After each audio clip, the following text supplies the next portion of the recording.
오늘 우리가 함께 읽을 말씀은 사무엘상 25장입니다. 사무엘상 25장 14절로 17절까지의 말씀을 제가 읽도록 하겠습니다. 하인들 가운데 하나가 나발의 아내 아비가일에게 말하여 이르되 다윗이 우리 주인에게 문안하러 광야에서 전령들을 보냈거늘 주인이 그들을 모욕하였나이다.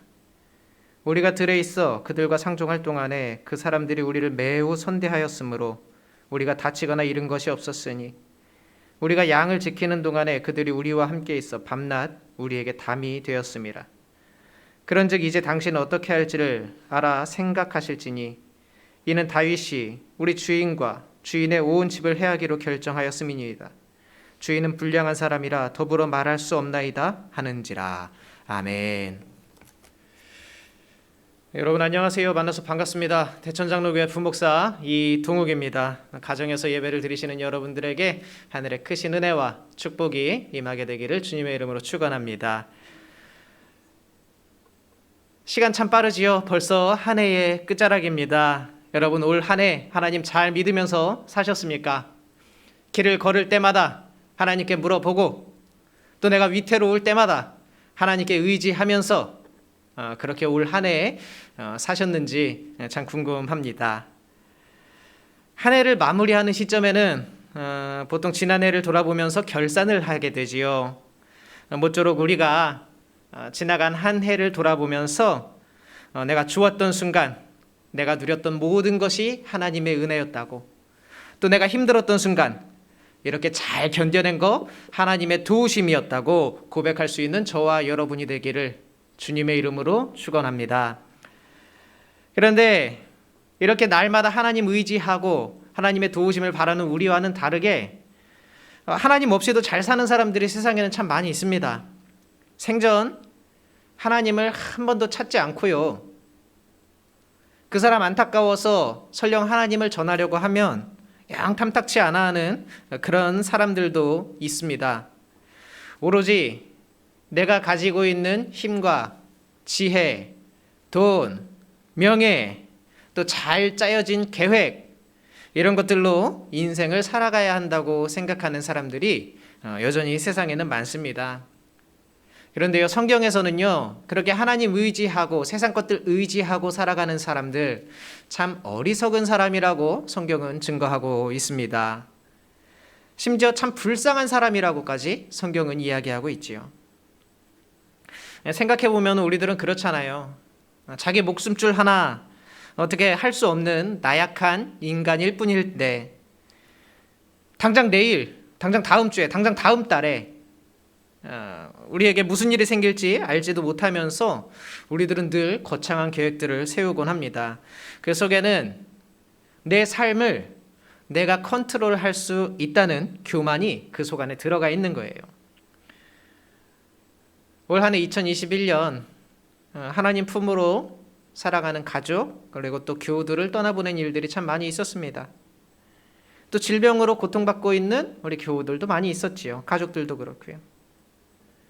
그런 모습들을 우리가 옆에서 바라본다고 해서, 그렇다고 해서 우리가 남아있는 우리가 우리 삶에 찾아오는 죽음이나 질병을 미리 예측하는 것은 여전히 어려운 일이고 사실 불가능한 일에 가깝습니다.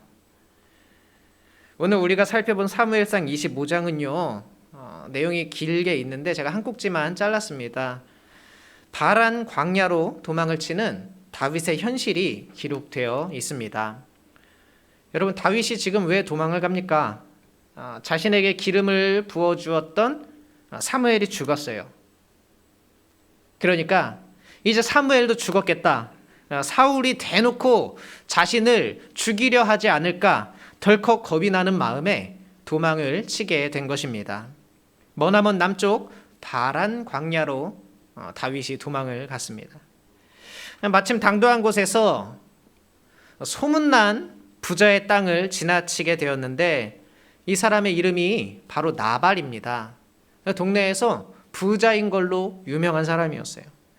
수천 마리의 양과 염소를 소유한 말 그대로 어마어마한 부자였습니다. 다윗도 그래요. 근데 아무리 도망치는 신세라고는 해도요, 지금 다윗이 그래도 다윗을 따르는 무리가 한 600명 정도는 됐었거든요. 사실 이 정도면 몰래 도망 다녀도 조용히 다녀도 사람들 눈에 띌 수밖에 없어요. 그냥 지나쳐 가기에는 굉장히 큰 무리였다고요. 물론 다윗에게도 어느 정도의 힘이 있었겠지요. 그래도 다윗과 그 600여 명 정도 되는 그 다윗의 무리는 나발의 땅을 지나갈 때에 그래도 같은 이스라엘 사람이니까, 우리 같은 한 민족이니까 오히려 그 양과 염소를 잘 지켜 주었습니다. 그리고 나서 나발에게 다윗이 사람을 보냈어요.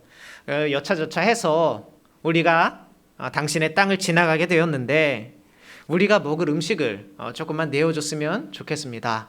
정중하게 사람을 보내서 이야기를 했어요. 그런데 이 나발이요,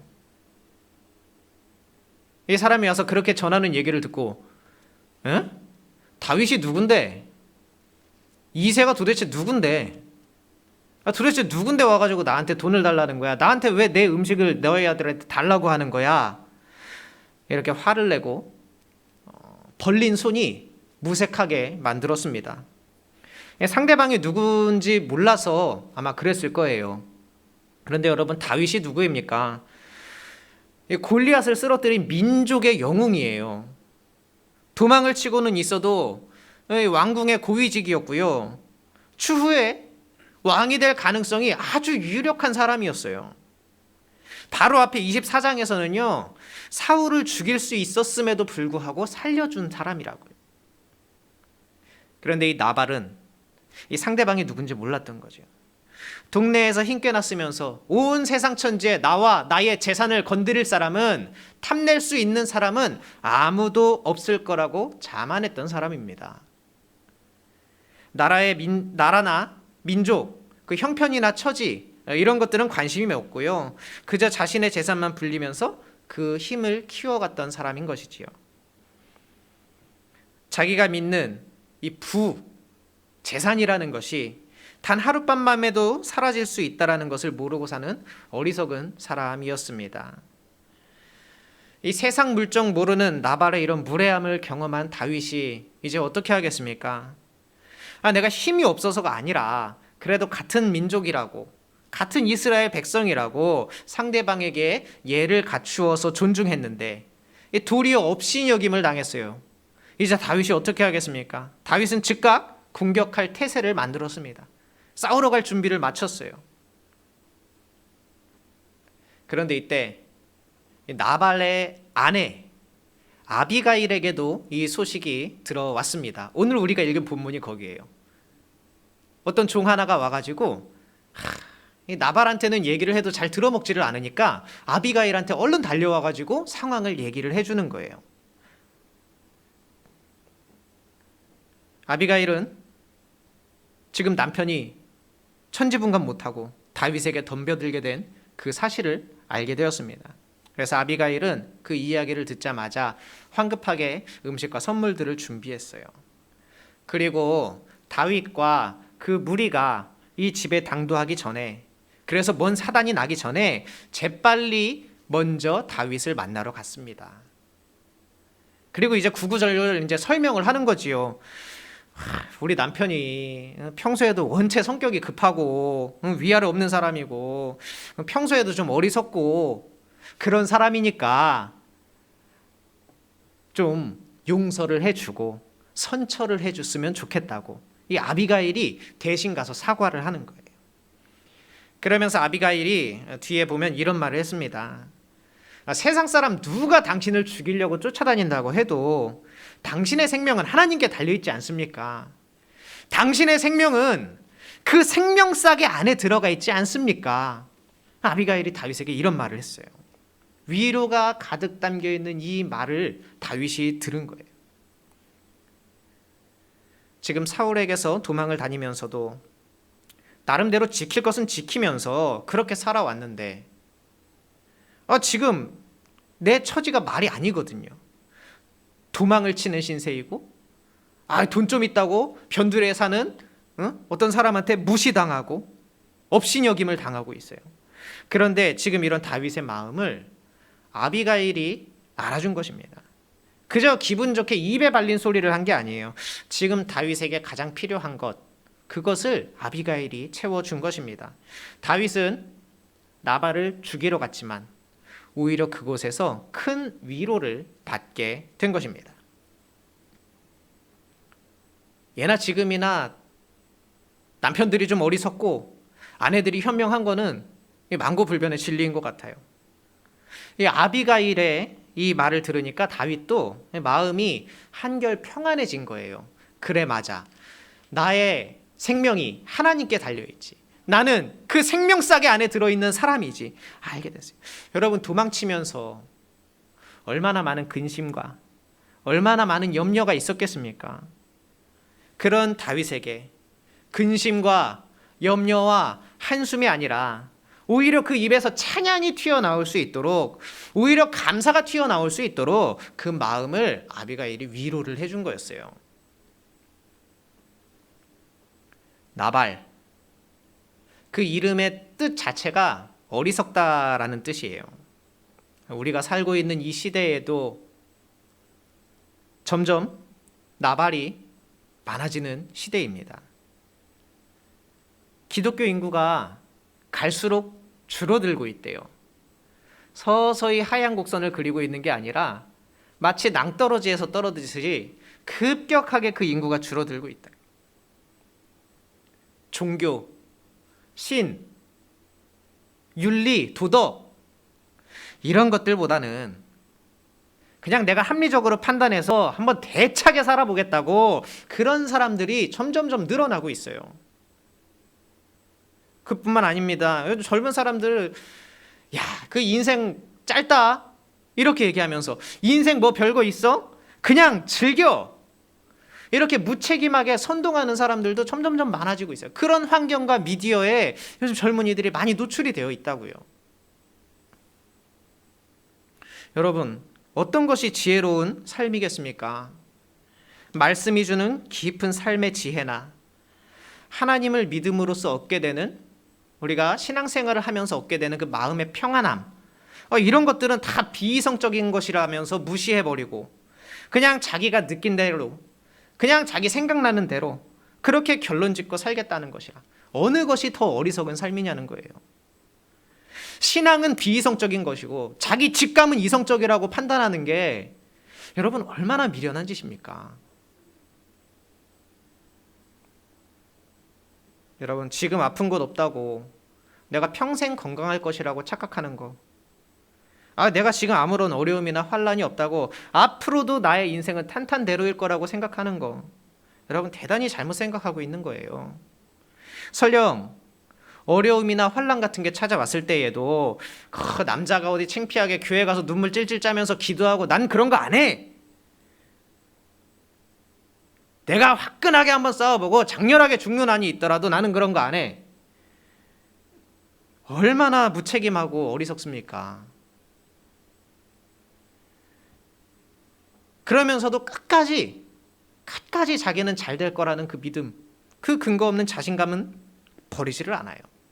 여러분, 이런 사람들이 진짜 어리석은 사람들이에요. 우리 신앙생활도 여러분 마찬가지입니다. 어리석은 신앙생활이 있어요. 어차피 하나님 말씀대로 살지도 않을 거면서 아이고 신앙생활 하기 힘들다 이렇게 얘기하는 거, 그거 어리석은 겁니다. 하나님께 예배하는 일에 소홀하면서 내 안에 은혜가 채워지지 않는다고 말하는 거, 이거 다 어리석은 거예요. 자기는 단 한 번도 희생한 적 없어요. 사랑해 본 적도 없어요. 그러면서 우리 교회는 사랑이 없어 이렇게 말하고 다니는 거, 이것만큼 어리석은 게 어디 있다는 말입니까?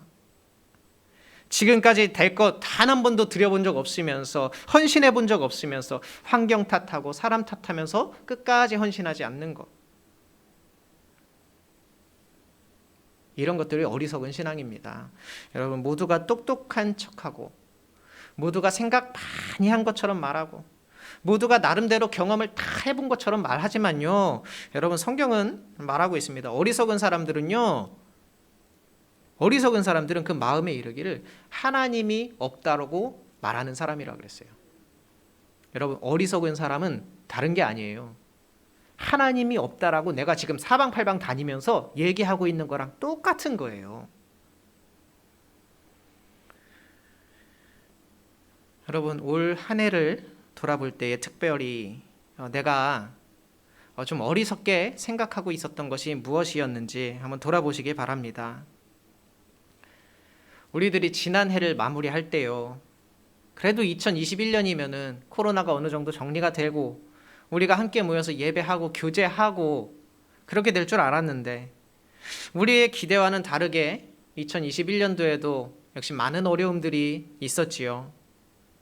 그럼에도 불구하고 그 어려움 가운데에서도 내가 과연 하나님 품 안에 거했는가? 하나님을 믿는 그 지혜가 우리 가운데 있었는가? 여러분, 그 지혜가 우리 가운데 있게 되기를 소망합니다. 하나님의 말씀의 권능이 있고요, 하나님께 드리는 기도의 힘이 있다라는 것을 고백하면서 살아가는 우리가 됐으면 좋겠어요. 하나님이 주시는 그 말씀의 위로를 받고 부족하고 갈급한 내 심령이 채워지는 그 은혜를 사모하면서 살아가는 사람, 그런 사람들이 우리가 됐으면 좋겠어요.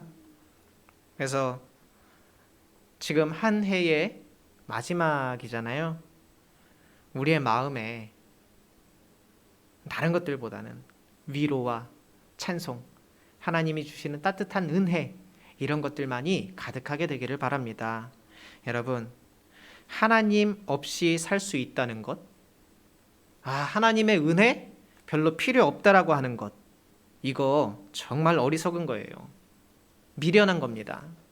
그런데 하나님 없이 내가 살 수 없다는 것을 알면서도, 하나님 없으면 안 되지, 이걸 알면서도 기도하지 않고 하나님의 은혜 구하지 않고 하나님의 능력을 구하지 않는 것, 그래서 내가 자기 힘으로 내가 가지고 잘 계획을 세워서 한번 이겨내 봐야지, 이렇게 생각하는 거, 이거는 교만하기도 하면서 미련하기까지 한 거예요. 두 개 다인 거예요. 2021년 마지막 우리가 깊이 생각해 보아야 할 것은 이것입니다. 다 그렇잖아요. 뭔가 소중한 것, 그것이 없어졌을 때를 생각해 보면 내가 이걸 얼마나 소중하게 생각하는지 안다고. 우리 가족이 얼마나 소중한지는 그 없을 때를 생각해 보면 돼요. 내 남편이, 내 아내가, 내 사랑하는 자녀가 없어도 내가 괜찮겠는가? 마찬가지예요. 내 삶에 하나님이 없어도 되겠는가? 하나님의 은혜 없이도 내가 잘 살아지겠는가? 여러분, 그것이 아니라면 반드시 꼭 붙드시기 바랍니다. 하나님 없이 살 수 없다면, 하나님의 은혜 없이 살 수 없다면 하나님의 은혜를 구하시고, 하나님의 도우심 구하시고, 하나님의 지혜 구하시고, 하나님의 능력 구하시고 믿으면서 살아가시기 바랍니다. 성경이 말하는 지혜로운 사람은 바로 이런 사람이에요. 머리에 든 것이 많아서, 지갑에 든 것이 많아서 척척척 해나가는 사람이 아니라 하나님 의지하고 하나님 믿으며 살아가는 사람. 그리고 성경은 그런 사람이 복 있는 사람이라고, 복 받는 사람이라고 이야기하고 있습니다. 여러분, 새해가 되면 우리들 다들 인사하지 않습니까? 새해 복 많이 받으라. 어떤 복을 받아야겠습니까? 하나님이 주시는 복, 그 복을 우리가 받았으면 좋겠어요. 여러분, 어렵지 않습니다. 그저 내가 운이 좋았지, 이번 거는 내가 기가 막히게 해냈어, 이것이 아니라 하나님의 능력으로, 하나님의 도우심으로 내가 살았습니다. 하나님의 도우심으로 내가 간신히 이겨냈습니다. 고백하는 거예요. 내년에는 삼재가 끝나고 대운이 들어온다느니, 내가 쉼없이 달리고 노력을 조금만 더 노력을 하면 부와 성공을 거머쥘 거라느니, 여러분, 이런 어리석음에 빠지지 마시고 다만 크신 하나님의 권능을 의지하시기 바랍니다. 내가 낙심했을 때 나를 구해주는 것 다른 데 있지 않아요. 하나님의 위로가 나를 건져주는 거예요. 내가 넘어졌을 때 나를 일으켜 세우는 것 다른 데 있지 않습니다. 하나님의 능력이 나를 일으켜 세우는 거예요. 여러분, 우리 어리석은 행동은 올 한 해로 마무리합시다. 똑똑한 척, 아는 척, 있는 척, 잘난 척, 이런 것들, 이런 미련한 것들 다 내려놓고 하나님의 능력, 하나님의 도우심, 하나님이 주시는 참된 자유, 하나님이 주시는 참된 평안함, 하나님이 주시는 그 은혜를 의지하면서 살아가는 저와 여러분이 되기를 주님의 이름으로 축원합니다. 기도하겠습니다. 오늘도 우리에게 은혜 베푸시기를 아끼지 아니하시는 하나님, 우리는 참 어리석은 사람이었습니다. 주님의 능력, 주님의 지혜, 주님의 도우심을 의지하면서 살지 못했습니다. 하나님, 이런 어리석음들을 올해에 다 내려놓게 하여 주시옵소서. 우리를 불쌍히 여기셔서 하늘의 참된 지혜를 허락하여 주시옵소서. 주님의 도움과 주님의 은혜 없이는 우리가 살아갈 수가 없습니다. 오직 주님만이 나의 힘이요 나의 소망 되심을 깨달아 알게 하여 주시옵소서. 베풀어 주신 모든 은혜 감사드리며 예수님의 이름으로 기도드리옵나이다. 아멘.